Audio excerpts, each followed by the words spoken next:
So in today's video, I'm going to be trying to find the first 5-star of 2026. I've literally been filming this video for 2 months trying to find the first 5-star, and I want to show you guys all the books that I read, my thoughts, my feelings. If you love books, if you're trying to get motivated into reading, this video is for you. I'm reading a lot of different variety of books, so I'm very excited to talk about them with you, and let's just get straight on into today's videos and all the books that I read. So the first book that I started off the year with was The Hawthorne Legacy by Jennifer Lynn Barnes. This is the second book of the Inheritance Game series. I read the first book last year, closer to the end, and I thought I was going to read the whole first trilogy within the last year, but I didn't end up doing that. So this book, the first book, I actually really liked it. I think I gave it 4 stars. I do think that there was times where it felt a little slow, and I was just hoping that this book was going to be way better. And I was correct. This book had everything I wanted. It got straight to the point. You do have to read this series in the order that it is. It's not like a standalone series. It follows this girl named Avery. She, I guess you could say, was poor. She was at one point of her life living in her car, and then out of nowhere this lawyer comes and finds her and says that she's part of the will, and then overnight she becomes a billionaire. So then you multi-billionaire, and you kind of follow that story from there. But in order to figure out why she was given this fortune, because she's not related to the person who gave it to her, you have to she has to go through these trials and this mystery and everything. And honestly, the first book is so fun. This whole series is really, really fun, super easy to read. It is a YA, I wouldn't even say murder mystery. It's a cozy mystery type of book. There's a bunch of riddles and secrets and things that are coming out in the book. I honestly really love Jennifer Lynn Barnes' writing. I think it's just really easy to understand and read, and if you are trying to get into, I don't know, mystery or anything like that, this would be a good starting one. I definitely understand the hype. My first Jennifer Lynn Barnes book that I ever read, I think, was the Natural series, and I love that series to death. That is one of my all-time favorite series. So this one I thought would be comparable. This book kind of it starts off right where the other one finishes, the Inheritance Game finishes. Really love that. And I feel you get more into the characters and relationships and things like that. I absolutely love Jameson. I absolutely love Avery. I think they're just really all the characters, honestly. There's not really a character that I didn't like other than the villains obviously. But I was eating this book up. I was going super fast with it. It's just one of those books that chapters are super, super short. So I was just flying through this book. I feel the Inheritance Games was not like that. I feel there was times where I didn't want to pick it up because it just felt kind of boring in the middle when they were trying to describe the mansion that she was living in now and her whole life situation. This is not like that. It's way more fast paced. So if you don't like the first one as much, you're I don't know if I should continue the series, because this one was so good. I loved it. I loved the plot. I feel it was just really good. There were times where I was okay, where's this going? And then eventually it I don't know, got to this point. If you see the Christmas trees, because I started filming this literally in January, and I've been filming it for so long because my goal for this year is to read 26 books. Really, I kind of want to read 30, but we'll see.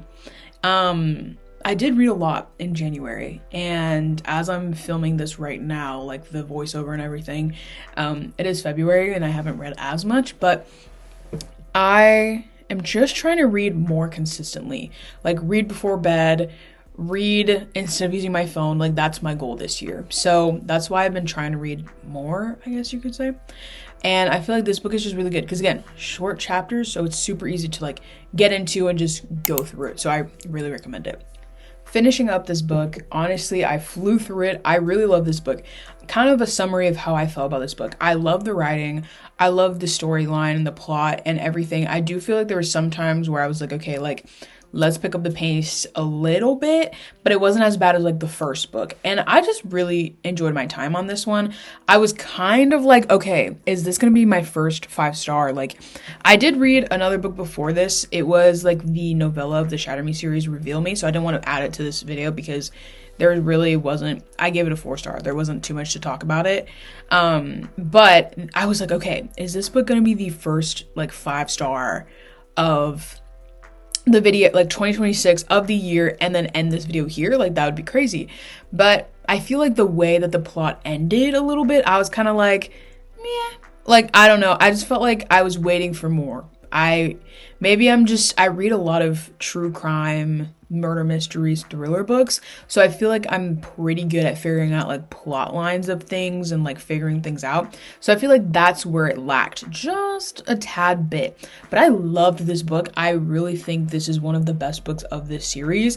I liked it way more than the first one, and I think it was because there wasn't as much like world building and background that they needed to like get into, I guess. But yeah, no, this book was really good. I love the short chapters. I think if you're in a reading slump, this book would probably be so good for you because it's just so easy to just like get through and fly through it, and the writing style is really easy to understand and read. So I personally loved it, and I literally finished it. I don't even know how long it took me, maybe a week max. I was doing other things, but I really did love this book. I would highly recommend it to literally anyone, even if you don't even if you don't read YA anything, I would still kind of recommend it. I think it was really good. And yeah, I really loved it. I just don't think it gave me that 5-star feeling. You know what I mean? I think 5 stars, there has to be like the full package, like no notes, just kind of like perfect in my eyes. And I gave this one 4.75. It was really, really close, guys. I had to sleep on it because I really didn't know what I wanted to rate it, but at the end of the day, I really did love the book. I just don't think it was 5-star. Yeah, I'm gonna stick with that. Book 2 is the last book of the first 3 books of the Inheritance Games. It's the final gambit. So the interesting part about the Inheritance Games is that it started off as 3 books, and then she extended the series. So there's like 2 more books, I think, from the Hawthorne, like one of the brothers' points of view, and then she made a spin-off series called, I don't know, is it like The Grandest Game or something like that? I don't know. I always need to put a candle on when I'm reading. I just think it like sets the vibe.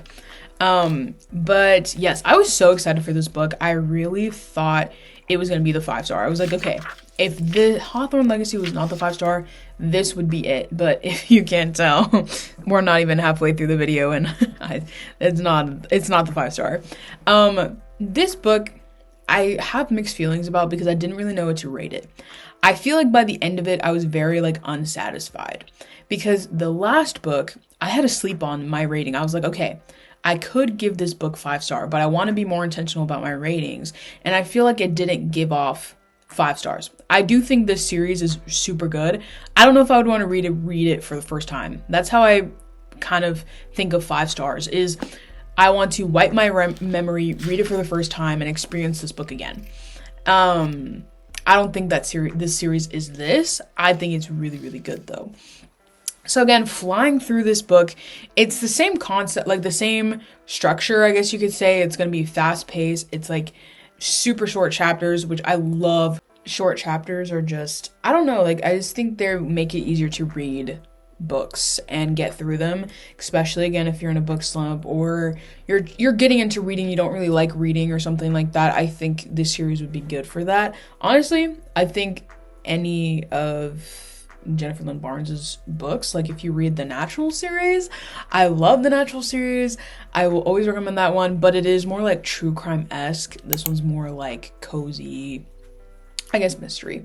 I love a good rainy day when I'm at home and I don't have to do anything. So that's exactly what happened. And I just spent the day reading and enjoying this book. So as I was saying, I do feel like this book left me a little bit unsatisfied because the plot had the potential to be like really, really good. Again, I love the writing style. I love the characters. I loved all of that. I feel like it was the plot of like the actual mystery part maybe. Like the ending for me kind of lacked a little bit, like it was anticlimactic. And honestly, I was thinking about giving it like lower than a 4-star, but then I was like, I don't know, because I really liked it, but I think I could have given this book lower than a 4 and been fine with it. Not gonna lie. Not gonna lie to you. I've seen a lot of people, this book has a lot of mixed reviews. Like I've seen a lot of people say it's the best one of the series and they loved it. And I've also seen some people say this was like the worst read that they've ever read. So that was just a interesting little thing that I found when I was searching the internet.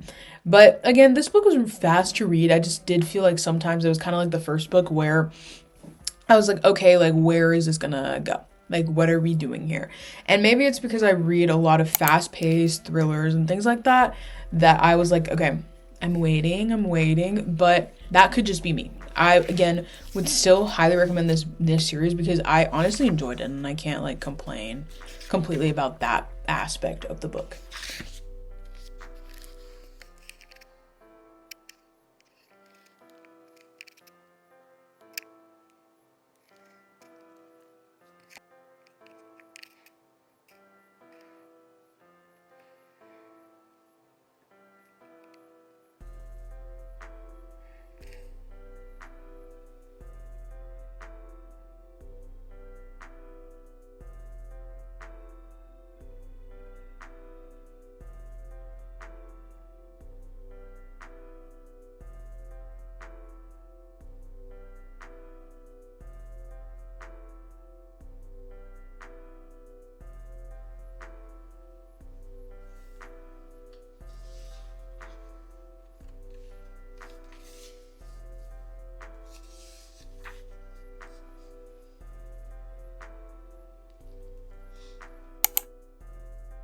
So, finishing up the book, my final thoughts, as I said, kind of anticlimactic. I didn't really know what to rate it, but I ended up settling for a 4-star just because I really love the characters, and I was sad at the end to see these characters go, but I also kind of got mad because she left it open for the spin-off series that comes after it, which I think is called like The Greatest Games or something like that. And I don't know. I was waiting for more. So I feel like 4-star was like the good thing, like a good rating for that. But I feel like, I don't know, the second book was the best one. Then the next book we're reading is The Obsession by Natasha Preston, which is one of my favorite YA thriller authors. Her books are just, they keep you on edge. They're super fast paced. I also really liked the like dedication of this book. I thought it was really interesting, so you can pause and read that. But this book is really interesting because it's like a modern type of book. I didn't want to share too much about like the summary of the last 2 books because it was in a series. This one's a standalone, so I can share a little bit, but I do think thrillers are best if you go in blind. But this book follows a girl named Connie. She's in high school, again YA, so she's in high school, and her mom is obsessed with vlogging. That's why it's called The Obsession.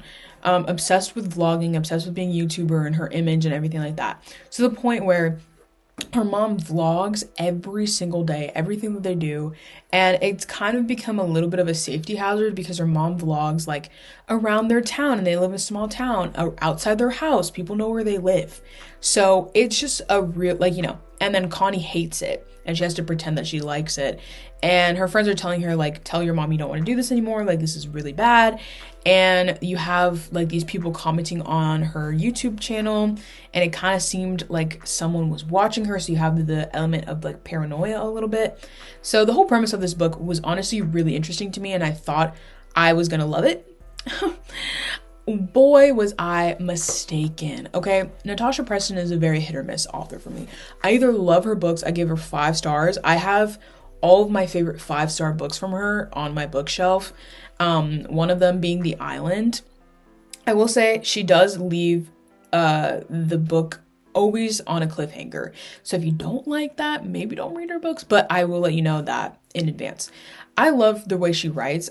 She writes short chapters. Her writing is really easy to understand, but her books are very hit or miss. Like I always say, I know her books are going to be good if there is a dead body before page like 50. If there's not someone gone before that time, then it's not going to be a good book. So it's very hit or miss. And this book was, in fact, a miss. Again, premise was really good, but it felt so long, even though it was less than 300 pages. And it was just like, I don't even know, like the premise, like the whole summary of the back didn't happen until 80% of the way into the book. And people, like, she didn't really figure out what was going on to her, like, in her life. The people around her were kind of annoying. Like, everything. I hated this book. I bought it with my own money, and then I went to Half Price Books in a day and I sold it because I hated this book so much. The only reason I did not give this a 1 star was because I like Natasha Preston's writing, but this was not, I don't even know what happened, guys. I gave it 2 stars. I hated this book so much. I never want to see it again. Yeah, okay. After that, I feel like I was in a book slump. I started reading this next book, Strangers in Time. It was a really good premise. I think I'm going to have to go back and read it again, but I did DNF it because after The Obsession, I feel like every single book after that was terrible to me. And it was maybe because I was so excited for The Obsession that I felt like everything was not as good. I got 25 pages into this book, and this book is going to be a good one if I read it in the right time. So I'm going to soft DNF it. I'm going to put it to the side, and I will read it down the line because I was just not in the mood. It was in third person. It's historical fiction, I think, like around World War II. So that just takes a lot of brain power. And then this next one, The Particular Charm of Miss Jane Austen. Again, good premise, but I just couldn't get into it. And it wasn't because the book was bad. I loved the writing and I was really invested and I was really excited about the book. But after The Obsession, I just couldn't read it. So I DNF'd this one as well, soft DNF'd, because I just couldn't get into it. I really don't know. Like, I just wasn't in for it. So that's why it took me so long to finish this video, guys, because it was just so bad. I just can't. So I ended up returning most of the books that I had from the library because I was just not motivated to read, and I didn't want to read any more of the books that I had like from the library. So the next book I picked up was The Final Girl Support Group. So this one by Grady Hendrix, book 6 of this video. So I picked this book up and I really like the premise and I do think it would be a 5-star, but I just didn't feel like reading. So I soft DNF'd this one as well. I just put it to the side. I will read it after I read every other book that I have from the library because I checked out a bunch of other books from the library, but I think that book will be a 5-star eventually. And then the next one I listened to was Listen for the Lie. Oh my gosh, guys, I loved this book, but I gave it a 4.75 because it didn't feel like a 5-star. And I've decided to end this video at that last book, Listen for the Lie, because I have been trying to read and I don't want to pressure myself to give a book a 5-star rating. This one was a 4.75. I loved the audiobook because it sounds like an actual podcast because there's a podcast element to it. But it didn't feel like a 5-star. And I don't want to force myself to give a book a 5-star. So I'm going to end this video here. Here's me updating my reading journal. My issue is that I don't want to force myself to keep reading books for this video, just for the video, and to finish finding a 5-star. I feel like I've kept reading books after I finished filming this, and I still haven't found a 5-star. So we have failed miserably, and I blame The Obsession because of my hatred for that book. But yeah, if you're still on the hunt for your 5-star, let me know down below. And if you're new here, make sure to subscribe in the bell so you never miss another one of my videos. And stay tuned until next time's video because I promise you guys it will be an amazing one. Bye, angels.